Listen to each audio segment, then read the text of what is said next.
घाटशिला उपचुनाव का रण सज चुका है। आपको बता दें कि दिवंगत रामदास सोरेन के पुत्र सोमेश सोरेन मैदान में है जेएमएम की टिकट पर, और बाबूलाल सोरेन भाजपा के टिकट पर, जो कि पूर्व मुख्यमंत्री चंपई सोरेन के पुत्र है।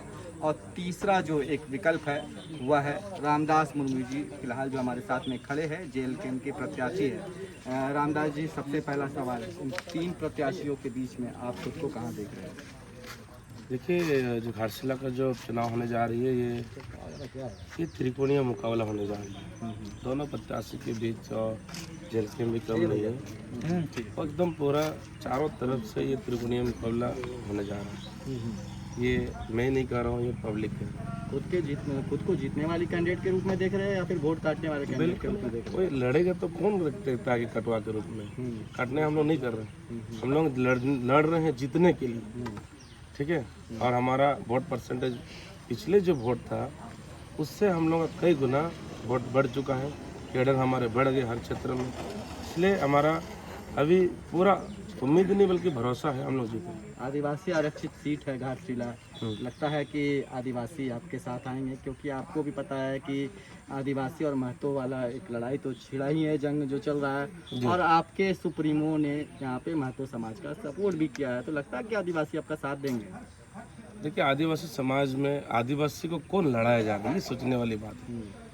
विगत 2018 में जो 19 फरवरी को जो नेता प्रतिपक्ष जब हेमंत सोरेन जी थे, उस समय हस्ताक्षर के तौर पर इसको समर्थन दिया। आज जिन लोगों ने विरोध कर रहा है उसको भी उठाए भाई।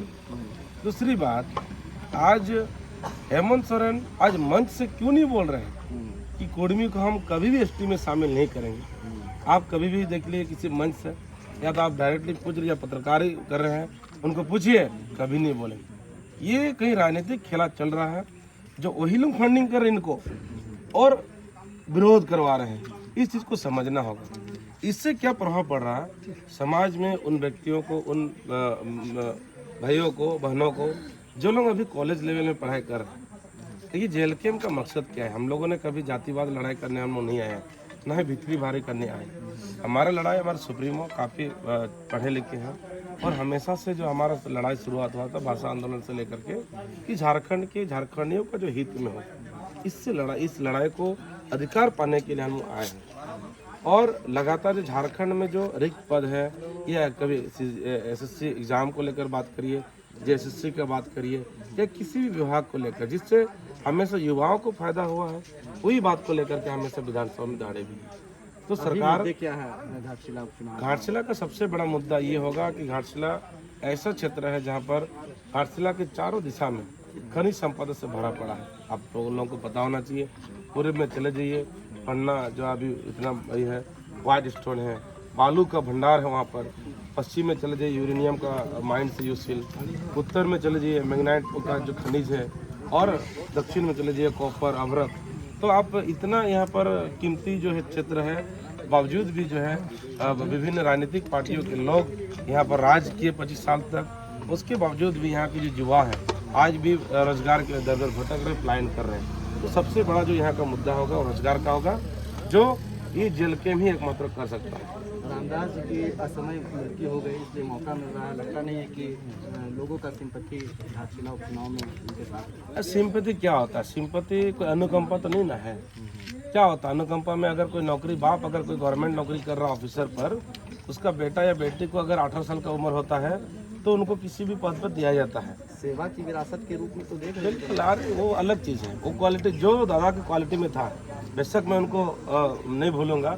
जिस तरीके से उन्होंने इस क्षेत्र का जो सेवा किया है इतने लंबे समय तक, और यहाँ के लोगों के लिए, हर समुदाय के लोगों के लिए हमेशा से साथ खड़े हैं।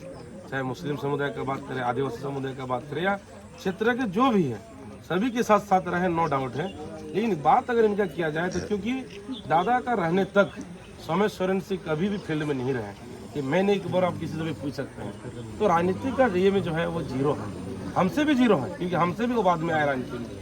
तो ये चीज़ है, इस क्षेत्र के लिए काफ़ी कुछ किए हैं, उस चीज़ को हम लोग भूल नहीं सकते हैं। अगर उनका बेटा का बात किया जाए तो राजनीति में बहुत जीरो है, सभी जीरो। उम्र में हमसे बड़े हैं लेकिन राजनीति में जीरो। तो ये चीज़ सहानुभूति के अगर बल पर देखें तो अगर ये जनता अगर सहानुभूति के तौर पर अगर वोट भी देंगे तो जनता के लिए फायदा नहीं होगा। क्यों?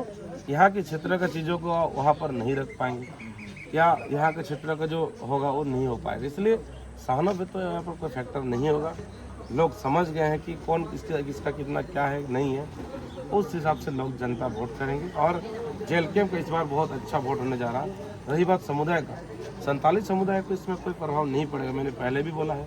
क्योंकि आज युवा चाह रहे हैं कि वैसे विधायक को चुने हम, हमारा यहाँ का जो भी समस्या होगा उस समस्या को लेकर के विधानसभा में मुखरता के साथ अपने बातों को रखें। क्योंकि एक विधायक को 1 मिनट का समय मिलेगा, तो इसलिए आज जनता चाहती है कि हमारा विधायक ऐसा हो, एक शिक्षित हो, पढ़े लिखे हो, और क्षेत्र का जो समस्या होगा। आपके सुप्रीमो जयराम महतो जिन चीज़ों को लेकर के सामने आए और आज विधायक भी बन चुके हैं, आपने उन्हें देखा शुरुआती दौर में भाषा आंदोलन की बात करते थे, वो 32 की बात करते थे, पैसा कानून की बात करते थे, लेकिन जब से विधायक बने कहीं ना कहीं थोड़ा मध्यम पड़ते जा रहे हैं, अब उन सभी मुद्दों को नहीं उठा पाते हैं। नहीं, ऐसा नहीं है। देखिए, पूर्ण रूप से लागू करने का तो बात है, तभी हम लोग कर पाए जिस दिन उसको सीएम बनाएंगे। ये जब हमारी सरकार आएगी तभी हम बन सकते हैं, लेकिन आवाज़ तो लगातार उठा रहे हैं। आप देखिए, पिछले दिन जो है आपका 32 खतियान को लेकर विधानसभा में बातों को रखते हैं, हर मंच से वो अपने बातों को सजा करते हैं। क्योंकि झारखंड ऐसा राज्य है इतने कि जहाँ राज्य बनने के बाद यहाँ आज तक ऐसा नीति घोषित नहीं हो पाया।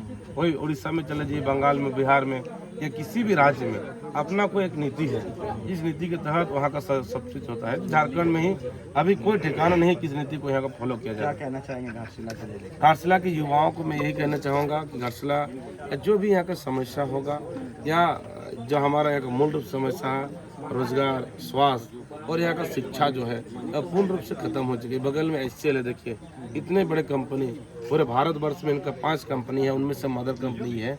और आज मदर कंपनी का स्थिति है कि बंद पड़े है। एक समय इस क्षेत्र में देख लीजिएगा, आज से 15-20 साल पहले जब ये कंपनी बहुत अच्छी तरह से रन होती थी, उस समय इस क्षेत्र में क्या था, चारों तरफ रोजगार था, है ना। अब विभिन्न तरह के लोग का, जो सब्जी बेचता था उनका भी रोजगार था, जो ऑटो चलाता उनका भी रोजगार था। तो विभिन्न वर्ग के लोगों का रोजगार था।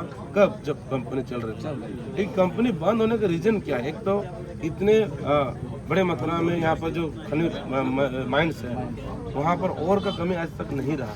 ये कहीं ना कहीं मैनेजमेंट और प्रशासन और जितने भी जो है नेतृत्व मैंने जो लीडर रहे हैं, प्रतिनिधि की वजह से ये इनका जो है स्थिति खराब हुआ है। अगर यहाँ अच्छे प्रतिनिधित्व करने वाले लोग आ जाते हैं तो ये सुधार आ जाएगा, और यहाँ के युवाओं के लिए एक बढ़िया अवसर मिलेगा, जिससे क्षेत्रीय लोगों को रोजगार मिलेगा और क्षेत्र हमेशा के लिए वो चकमगाहट आ जाएगी। चलिए, तो दोस्तों ये थे हमारे साथ में रामदास मुर्मू जी, जो भले फिलहाल कह रहे हैं कि रामदास सोरेन जी ने काफ़ी अच्छा काम किया, लोगों के साथ मिलते जुलते थे, अच्छे छवि वाले व्यक्तित्व थे, लेकिन उनके पुत्र में फिलहाल तो राजनीति की कोई भी परछाई पिता वाली नहीं दिखाई पड़ रही है। मैदान में आपको मैंने पहले ही बताया, रामदास मुर्मू जी है, सोमेश सोरेन जी है और बाबूलाल सोरेन जी है। देखने वाली बात होगी कि ये मामला कितना त्रिकोणीय हो पाता है। सोमेश सोरेन, बाबूलाल सोरेन और रामदास मुर्मू के बीच में घाटशिला